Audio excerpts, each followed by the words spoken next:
looking forward to go to Belgium with Only Boys Aloud because it'll be our first concert abroad. Only Boys Aloud has never been on tour in a foreign country before. It'd also be an amazing experience just to go there and show that choir singing and choral groups are just singing a universal language. Anyone can enjoy it. It's personal for me because my uncle was out there and his name's on Gate.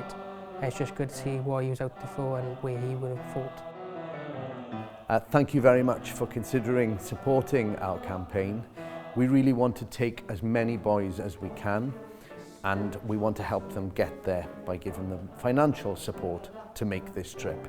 So please, even if the donation is very, very small, help us encourage our boys to remember our boys who fell 100 years ago at the Battle of Ypres.